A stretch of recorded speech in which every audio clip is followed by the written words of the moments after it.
Bonjour. Aujourd'hui, on plonge dans un sujet fondamental en géométrie, quelque chose qu'on voit partout, les triangles. Oui, bonjour. C'est vrai qu'ils sont omniprésents. Et on va s'intéresser à une règle d'or concernant leurs angles. La somme des angles, en fait. Pour tous les triangles, mais aussi avec des spécificités pour certains. On s'appuie sur des explications visuelles pour ça. Des vidéos qui montrent bien le mécanisme, oui. L'idée, c'est de clarifier pourquoi cette somme est toujours la même et comment ça affecte les triangles rectangles ou équilatéraux. Bon, allons-y, décortiquons ça. C'est parti. Alors, la base de la base. N'importe quel triangle, sur une feuille de papier par exemple, si on additionne ces trois angles, Ça fait toujours 180 degrés. C'est la règle clé en géométrie euclidienne. La géométrie plate qu'on utilise couramment. toujours 180. Peu importe qu'il soit tout petit, immense, tout tordu. Exactement. Et ce n'est pas magique. Il y a une preuve, assez visuelle d'ailleurs, qu'on voit dans une des sources. On imagine un triangle, n'importe lequel. Mhm. Et on trace une droite parallèle à la base du triangle, mais qui passe par le sommet d'en haut, le sommet opposé. D'accord, une parallèle. Voilà.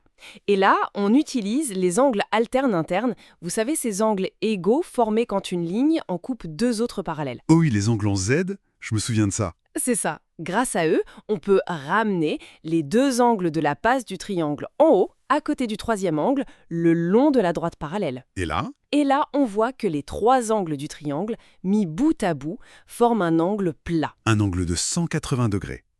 Ah, c'est élégant comme preuve. Oui, c'est assez net. Ça montre bien d'où vient cette constante. Bon, et cette règle générale des 180 degrés, elle a des conséquences intéressantes pour les triangles un peu spéciaux, j'imagine, hein. C'est là que ça devient pratique, peut-être? Tout à fait. Prenons le triangle rectangle. Par définition, il a un angle droit. Donc 90 degrés? Voilà. Puisque le total doit faire 180, il reste combien pour les deux autres angles? Ben, 180 moins 90, ça fait 90 degrés. Exactement. La somme des deux angles aigus d'un triangle rectangle fait toujours 90 degrés. C'est une conséquence directe. Logique. Et ça marche aussi dans l'autre sens, c'est la réciproque. Si dans un triangle, on trouve deux angles dont la somme fait 90 degrés, Alors le troisième est forcément droit, et le triangle est rectangle. Pratique. très pratique, oui. Et si on pousse un peu plus loin, un triangle qui serait à la fois rectangle et isocèle? Ah, bonne question.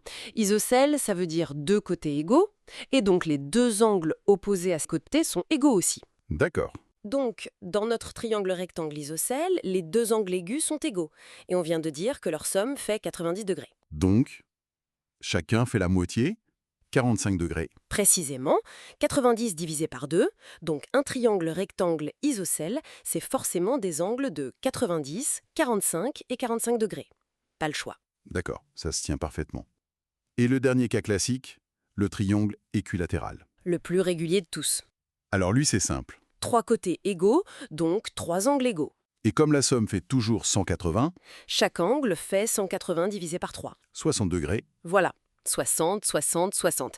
C'est la signature du triangle équilatéral. et là aussi, il y a une réciproque utile. Oui, si on a un triangle avec, disons, deux angles de 60 degrés, Le troisième fera 180 moins 120. Donc 60 aussi. c'est ça. Du coup, il est forcément équilatéral. On voit bien comment toutes ces valeurs spécifiques, 90, 45, 60, découlent toutes de cette règle née des 180 degrés. C'est clair. Donc, pour résumer, la base, c'est 180 degrés pour tous les triangles plans. Dans un triangle rectangle, les deux autres angles font 90 degrés ensemble. Si l'autre aussi isocèle, c'est 45 degrés chacun pour ces deux-là.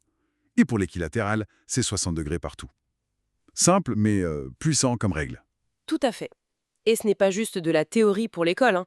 Connaître ça, c'est essentiel dans plein de domaines concrets. Ah oui. Comme quoi, par exemple? En ingénierie, en architecture, pour calculer la stabilité des structures. Les charpentes, les ponts, ça utilise beaucoup de triangles. En cartographie aussi, ou même dans des technologies comme le GPS qui se basent sur la triangulation. D'accord. Comprendre ces contraintes sur les angles, c'est vraiment comprendre comment on peut assembler des formes de base pour construire des choses solides et précises. C'est vrai que ça donne une autre perspective. Et d'ailleurs, ça amène une petite réflexion pour finir. Si ces formes de base ont des angles si définis, si contraints, comment est-ce que ça joue sur la façon dont on peut les combiner? Pour faire des motifs, des pavages qui couvrent une surface sans laisser de trous, ou même des structures en 3D plus complexes. Quelles sont les possibilités et les impossibilités qui naissent de ces règles finalement très simples?